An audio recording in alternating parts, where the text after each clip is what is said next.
Je vais demander à Quentin Debray, président de l'Union francophone des huissiers de justice, de me rejoindre sur scène. Vous êtes là. Et de relever. Vous pouvez l'applaudir. Je vous laisse ça. Alors, merci beaucoup de votre accueil. Je vais juste déposer ma main pour être sûr de ne pas dépasser le timing. Voilà, ok. Bien, alors, vous voyez en grand, Quentin Debray, très bien, mais surtout président de l'Union francophone des huissiers de justice. Eh bien, non. Alors, vous allez dire, tiens, c'est bizarre, pourquoi est-ce qu'on a mis ça? Oui, effectivement, j'étais président de l'Union francophone des huissiers de justice jusqu'en mars. Donc, l'Union francophone est un syndicat en Belgique, donc, et j'ai passé le Rubicon, en quelque sorte, puisqu'aujourd'hui, je suis président de la Chambre nationale des huissiers de justice. Donc, je suis passé du syndicat à l'ordre. Alors, ça donne, comment dire, une perspective pour Patrice, hein. Mais pour dire que c'est possible. Alors, quelle est la différence entre les deux? Eh bien, d'un côté, l'Union francophone est un syndicat, donc, agit surtout pour les intérêts particuliers des huissiers de justice, d'être la voix de ceux-là auprès des partis politiques et du monde, d'une manière générale, du monde académique, etc. Mais, et l'ordre, par contre, une forme subtile, j'ai pas lu. D'embourgeoisement. Ok, d'accord. Alors que l'ordre, ben, lui, il agit surtout pour l'intérêt général. Alors en Belgique, ce qui est tout à fait particulier, c'est que l'Union francophone a été créée en partant, et tous ces travaux partent de là, en partant de l'intérêt général. C'est assez atypique en se disant qu'un syndicat est en train de défendre les intérêts généraux de la société d'une manière générale, dans sa globalité. Le précepte, ou plutôt le concept qui se trouve derrière, c'est qu'à partir du moment où ensemble nous répondons aux vœux de la société, eh bien nous nous rendons indispensables, et si nous nous rendons indispensables, eh bien ça sert nos intérêts particuliers. Donc c'est un principe tout à fait inversé par rapport à beaucoup de syndicats, et qu'aujourd'hui, ben, je continue tout simplement à défendre au niveau de l'ordre, puisque là, c'est normalement l'intérêt général qui doit primer. Alors en arrivant à la Chambre nationale, qui elle, assez bizarrement, antérieurement, défendait l'intérêt particulier, partait du principe que l'intérêt général était la composition de tous les intérêts particuliers, et donc défendait en fait tout simplement la voie des huissiers de justice pour essayer de continuer à avoir du business, de continuer à avoir nos poches qui se remplissent et tutti quanti. Et donc c'est vraiment un changement de mentalité au niveau de l'ordre actuellement, et qui amène quoi? Qui amène une grande crédibilité auprès des pouvoirs publics.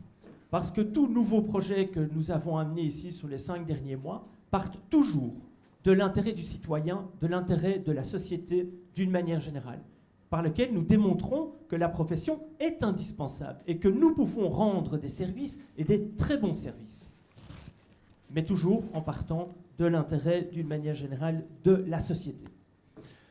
Donc changement de mentalité en quelque sorte au sein de la profession, ça c'est une chose, et qui amène quoi? Qui amène également un renouveau au niveau de nos instances en tant que telles. Donc nous avons, j'ai tout de suite constaté que l'ordre en tant que tel, la structuration telle qu'elle est créée depuis les années 60, en fait, n'a pas bougé, n'a pas évolué. Et l'institution en tant que telle doit évoluer. Elle doit nécessairement se professionnaliser, elle doit être un moteur dans la profession, et elle doit avoir en main tous les outils nécessaires à faire en sorte que la profession puisse continuer à avancer dans sa globalité, c'est-à-dire que le professionnalisme se retrouve déjà en grande partie dans les études, elle doit aussi se retrouver au niveau de l'ordre.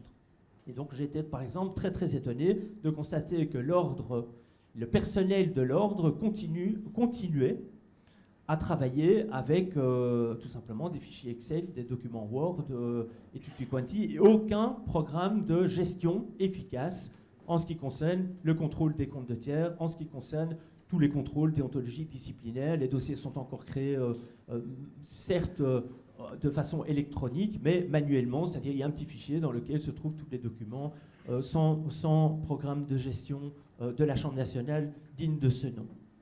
Professionnalisme, partir de l'intérêt général, ce sont deux credos avec lesquels je suis en train de travailler.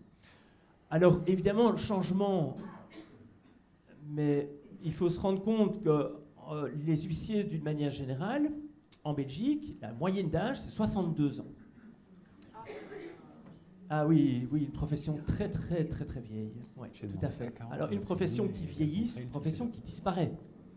C'est logique, puisqu'à partir du moment où on se retrouve avec une profession vieille qui ne veut pas évoluer parce qu'elle veut continuer à travailler de la même façon qu'elle travaille pour pouvoir terminer gentiment, calmement, sans qu'on les embête, eh bien, ça veut dire quoi? Ça veut dire que je suis confronté à une masse de confrères qui ne sont pas contents de me voir venir.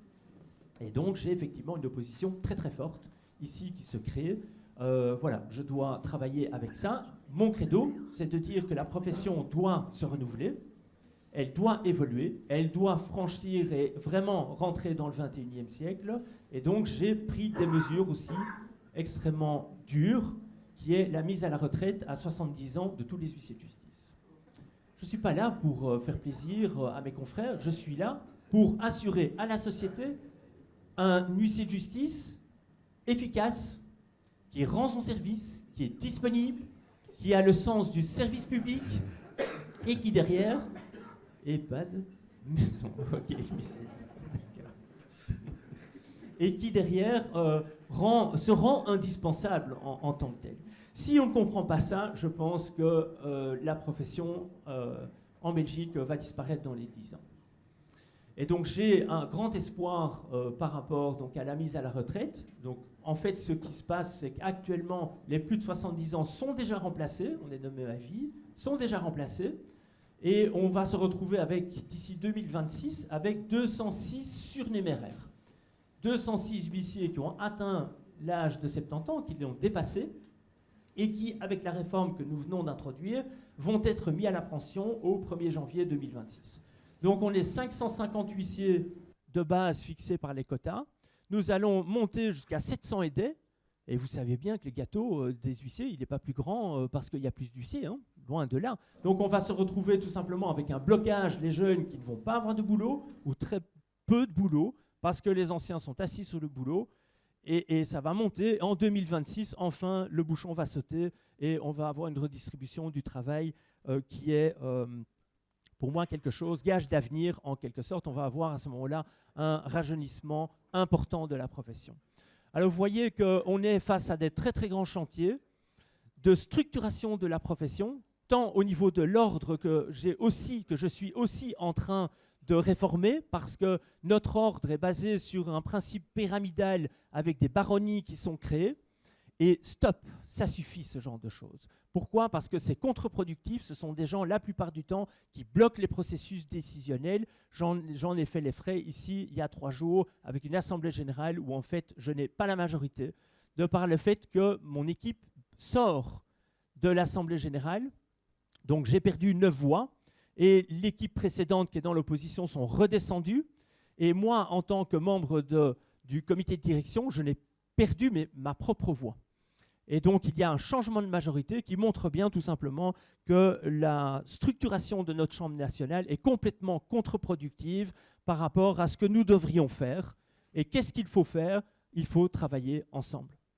Et c'est à quoi je suis en train de travailler. Donc, je suis très heureux de voir votre nouveau président national qui est présent ici. Pourquoi? Parce qu'il faut travailler ensemble. Ce n'est qu'ensemble qu'on peut effectivement arriver à des grandes réformes. Ce n'est qu'ensemble qu'on peut aller vers le pouvoir politique avec un message qui a été négocié avant et de telle sorte que chacun puisse, en fonction des réseaux qui sont le sien, pousser dans le même sens et non pas se mettre des bâtons dans les roues. Nous sommes une petite profession. D'une manière générale, le pouvoir politique ne nous entend pas ou très peu.